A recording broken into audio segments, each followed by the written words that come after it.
It's Jessica Bowman, and I am 34 years old. I live in San Antonio, Texas, and I want to tell you a story about a guidance counselor who literally took me for like a ride of my life. I have something called borderline personality disorder, and if you don't know what borderline personality disorder is, there is like extreme fear of abandonment, self-harm, impulse control, mood swings. BPD wreaks havoc on the person who has it and the people around them. But that's not why I'm telling my story. I'm telling my story because there was a guidance counselor at my daughter's school who I had gone to talk to. And over the years, he got to know me and my diagnoses and everything about me. Everything. And he used that to what he thought was going to be a easy hit and run. But he messed with the wrong mom. Because that easy one hit and run off didn't quite work out the way he wanted. So things were done in his office during school hours that he denies, but I have the proof. He was married, or is married. He is married, and he claims to everybody, women that he meets online, on different single sites, that he's single, and he's not. He, in his previous employment in Portland, Oregon, he was going to marry a principal there while he was still married to his wife, and she found out by knocking on his door.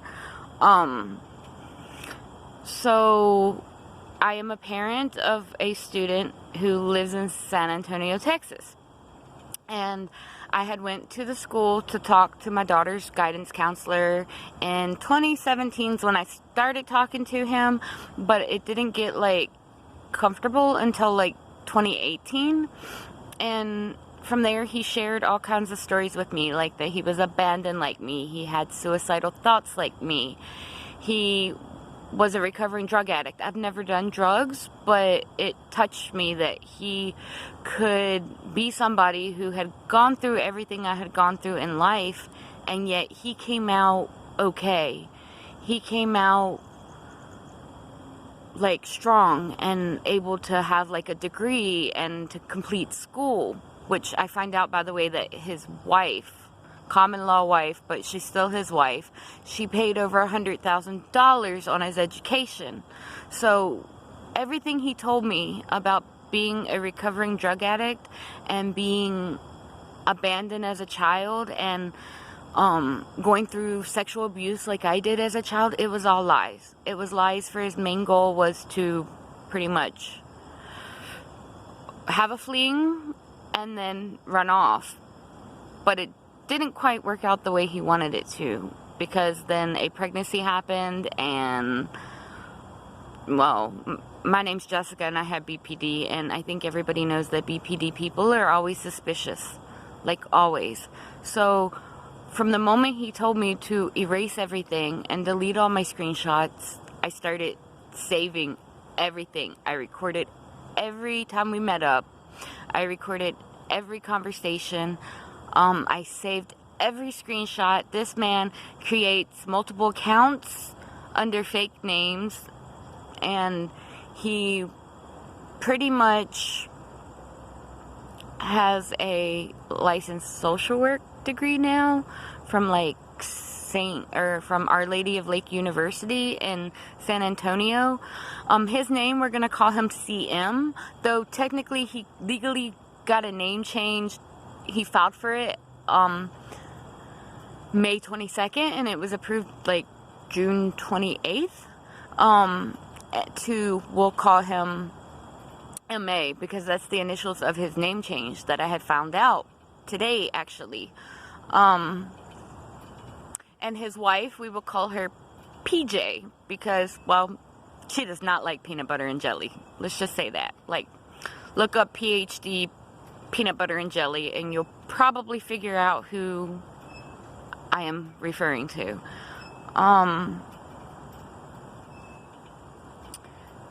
So, this is my story, and I just want to tell it, like, because I don't know what the future holds, and I don't know if maybe I can save another woman from falling, what my therapist says, like, victim to a predator who groomed me. And I am an adult. I'm 34 years old, so I had a major role to play in everything. I did. I own that.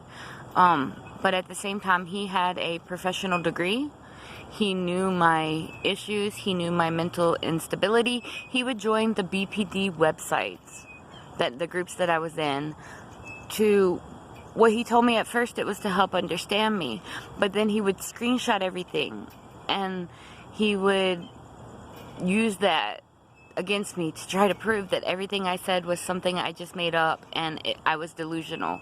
Like, this man literally, he's a predator. And people probably won't see him as that way, but I hope by the time that my story is shared, that people realize, hey, what he did was wrong, and hopefully it will prevent it from ever happening to anyone else. Like, that's my main goal, to prevent what happened to me from happening to anyone else. I don't know what is going to happen in my life. I do know I want to go to school, and I want to write a book, and I want to become like a private investigator, because I kick ass in finding out stuff that people try to hide. I just wish I would have looked for it before we started having sex. But right now, I have like a lump on my throat, and they don't know what it is, so I don't know what's going to happen. And then I have like all kinds of legal issues probably coming up with PJ and MA. But I do have 13.2 gigabytes of data that proves everything I say. And like I said, I'm not totally 100% victim in all this. I'm far from a victim in all of this, but at the same time, the story I'm about to tell you, this guy should not be able to work with men, women, or children. Probably not pets either. So I hope that you tune in for more of this, and I will write up and start talking about it from the beginning, from the story from the beginning tomorrow. It's really late right now, and I just needed to vent, and don't want to get myself into any legal trouble that I'm probably like already gonna be in. But I'm hoping that once people hear my story, and once everything is shown that what he did was totally wrong, and how his wife tried to cover it up, I'm hoping then that justice is served, I guess, in a way. Like, he was smart, but he wasn't so smart to where he totally got away with it. I did like type everything he wanted me to type for his wife, and I have proof of that too. Like, and I did recite things that he wanted me to say willingly. So, like, I'm part of it as well. But what if somebody wasn't as strong as me? What if the next person this happens to, during Thanksgiving when I was standing at a bridge wanting to kill myself because he told me he was going to OD, and that I was toxic, and that I ruined his life because I told him I couldn't get pregnant, which I did. I didn't think I could, and that's what I told him. What if the next person that this happens to, they really do jump off that bridge? What if the next person it happens to isn't as strong as I am? Like, I didn't realize how strong I was. I spent the past 3 weeks crying, blaming myself for everything. Like, blaming myself for ruining his life, blaming myself for costing him his job, blaming myself for everything. Because he constantly called me names like bitch and whore and creep and freak, and all of this is recorded too, and yet I cared about him so much. Like, I looked past all that, and I was like, I thought it was me. I thought everything was my fault. And then when I find out that he had changed his name and planned on changing his name before anything happened over the past 3 weeks, it made me realize that he really is a predator. And I'm here to warn you. So I hope you tune in later. And this is my first video. I've never made a video before, but I don't know what's going to happen, and I want to share my story. I want to write a book about it, but I don't know what this is, and it scares me. So we never know, right? That's probably my karma, but I have faith that I'm strong and that I'm going to kick ass, and he will, I guess, be punished for everything that's happened in some way. Like, I believe in karma. I do. So that's kind of why I think that on my neck is karma. For months, this counselor would call me crazy and tell me I was overreacting and I was paranoid as fuck. Those are his words. But yet, everything I was paranoid about and everything I overreacted about came true. And even the everything. I almost killed myself for a man who,